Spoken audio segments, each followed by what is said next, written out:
Mwaramutse neza canke mwiriwe umwe wese ahaherereye inshuti zanje bagenzi beza mfise.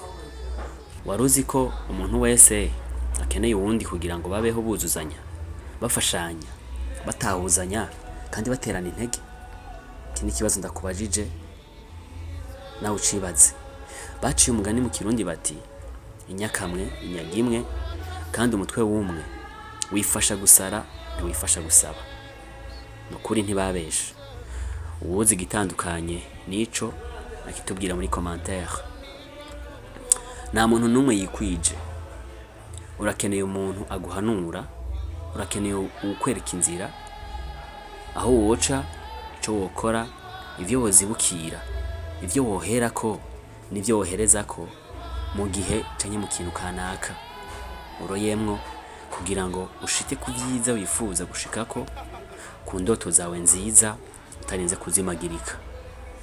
Ndamukwifurije kuko ivyo ntubibwirwa n'uwari we wese, ntubibwirwa n'inshuti, ubibwirwa n'umugenzi mwiza atagira uburyarya.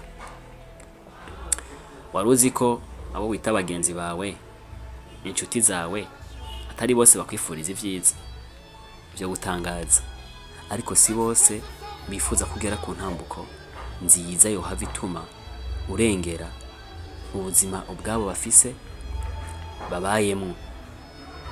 Uhitemo neza rero umugenzi yizewe, umugenzi mwiza, ntakujana mu bibi, ntakujana mu ngeso mbi, mu biteye isoni, ntakwandagaza, ntaguhisha ibimugoye, ntakwirengagiza mu bihe bigoye, ntakugirira ishari canke inzigo, ahubwo akuba hafi, araguhanura, arakuvugira, aragusengera, akwereka igikorwa ciza cose wokora kikakuzamura ku rundi rugezo ruruta ubwo wari uriko, akurangira aho woronkera ivyiza nk'akaryo keza k'akazi, iyo bita ama opportunité de travail, k'ibikorwa ngwizatunga, akwigisha gusenga no gusoma ijambo ry'Imana, kubizera Imana, aguhuza n'inshuti, abagenzi biwe beza bogira ico baterereye mu iterambere ryawe,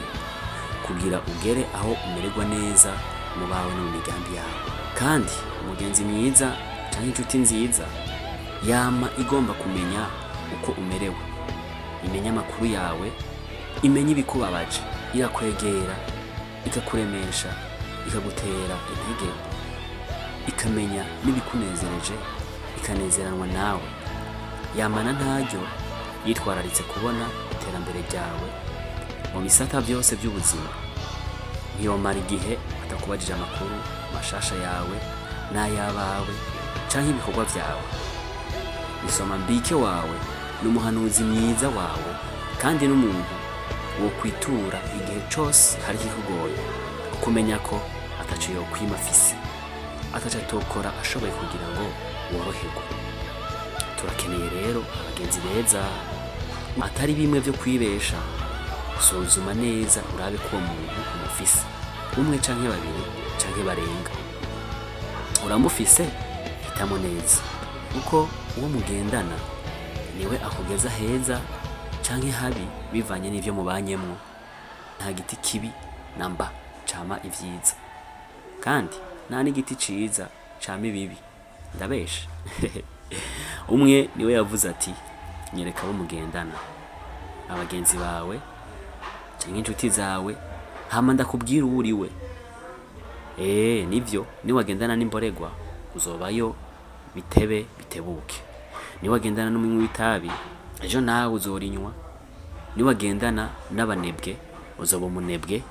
Niwagendana n'abasambanyi, ejo uzoba umwe nkabo. Ariko niwagendana kandi n'abanyamwete, uzoba umunyamwete. Ndabikwifurije. Ugendanye n'umuntu avuga ivyiza, uzoba nkawe. Navyo ndabikwifurije. Niwagendana n'abanyabwenge, uzoba nkabo, ubarondere. Niwagendana n'abafise umutima mwiza, ejo bizokwandukira. Waremewe kuba mwiza no gukora igikorwa ciza cose kibereye. Urakwiye kubimenya kugira umenye uko ugenda nuko wifata mu mugendana. Imana igukomeze kandi igushoboze. Ndakwifurije umunsi mwiza, uroranigwe muri byose, mu bawe no mu byawe. Yesu abahezagire cyane.